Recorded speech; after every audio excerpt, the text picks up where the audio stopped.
امام علی علیہ السلام کی خدمت میں ایک شخص آیا اور دست ادب کو جوڑ کے عرض کرنے لگا، یا علی، کیا مرنے کے بعد انسان اپنے گھر واپس آتا ہے؟ جو دنیا میں ان کے رشتے تھے ان کو یاد کرتا ہے؟ بس یہ کہنا تھا تو امام علی علیہ السلام نے فرمایا، افسوس ہے کہ زندہ انسان بھول بھی خود جاتے ہیں اور بھول جانے کا شکوہ بھی خود کرتے ہیں۔ یاد رکھنا، جب انسان مر جاتا ہے، موت کے بعد برزخ کے 21 دیال ہیں اور ان 21 دیال میں 7 دبیر ہیں۔ پہلے حصے میں موت کے بعد وہ لوگ ہوتے ہیں جن کے اعمال بد ہوتے ہیں، جو بے انتہا گناہ کرتے ہیں، جن کی وجہ سے زمین پہ بہت لوگ روتے ہیں۔ ان کے پاؤں اور ہاتھوں میں آگ کی زنجیریں پہنائی جاتی ہیں اور وہ روتے رہتے ہیں۔ ان کو اتنی اجازت نہیں ہوتی کہ وہ اپنی برزخ سے باہر نکل سکیں، کیونکہ ان کے لیے دوزخ کا دروازہ کھل چکا ہوتا ہے۔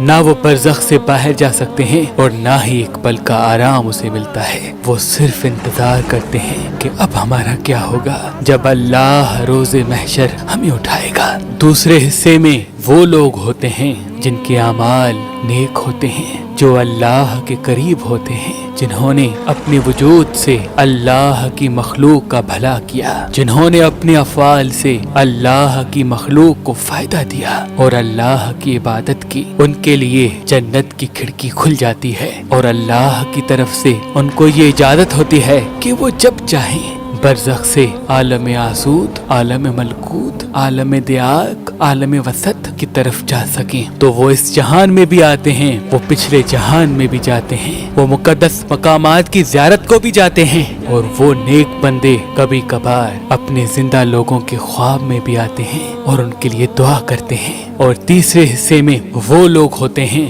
جن کا ترازو برابر ہوتا ہے۔ ان کے گناہ تو اتنے نہیں ہوتے لیکن ان کی نیکیاں بھی اتنی نہیں ہوتی۔ انہوں نے کسی کو نقصان بھی نہیں دیا اور انہوں نے کسی کو فائدہ بھی نہیں دیا۔ تو ان اللہ کے بندوں کے لیے نہ دوزخ کی کھڑکی کھلتی ہے اور نہ ہی جنت کی۔ وہ دوسرے جہانوں میں جا نہیں سکتے، لیکن اللہ کی طرف سے ان کو یہ مہلت ضرور ملتی ہے کہ وہ زندہ انسانوں کی دنیا میں جائیں، لیکن ان کا قبر سے باہر جانے کا ایک مخصوص وقت ہوتا ہے۔ تو اس نے پوچھا، یا علی، کون سا وقت؟ امام علی علیہ السلام نے فرمایا، جس طرح سے انسان دن اور رات کی قید میں قید ہیں، وہ اسی حساب سے اپنا وقت تشکیل دیتے ہیں، ویسے ہی مرنے کے بعد برزخ کی دنیا کا وقت دیبار اور نسور کی ذات میں ہوتا ہے۔ برزخ کا ایک نسور زندہ لوگوں کی دنیا کے 7 دن اور 7 راتوں کے برابر ہوتا ہے۔ اللہ کی طرف سے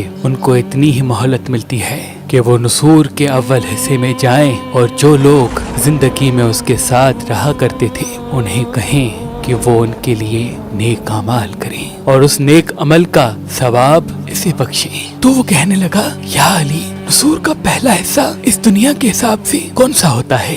امام علی علیہ السلام نے فرمایا، وہ پہلا حصہ اس زندگی کے حساب سے جمعرات کا ہوتا ہے۔ ہر جمعرات تمہارے مرحومین تمہارے گھر کو آتے ہیں اور تمہیں کہتے ہیں کہ جس طرح سے آج ہم مر چکے ہیں، نہ ایک نیکی بڑھا سکتے ہیں اور نہ ہی ایک گناہ کم کر سکتے ہیں، ویسے ہی ان قریب تم بھی مر جاؤ گے۔ وہ بار بار تم سب سے مخاطب ہوتے ہیں کہ میری آسانی کے لیے، میری برزخ کے لیے کچھ نیک عمل کرو، لیکن افسوس تو یہ ہے کہ زندہ لوگ اپنے مزے اور خواہشات کے پیچھے اتنے گم رہتے ہیں کہ وہ ان کی آواز تک نہیں سنتے اور نہ ہی کوشش کرتے ہیں۔ میں نے اللہ کے رسول سے سنا کہ اپنے مرحومین کے لیے نیک اعمال کرتے رہو، کوشش کر کے ہر جمعرات کسی مستحق کو کھانا کھلایا کرو اور اس کا ثواب اپنے مرحوم کو ہدیہ کرو۔ تو اس نے کہا، یا علی، اگر اتنی دامن میں وسعت نہ ہو تو امام علی علیہ السلام نے فرمایا،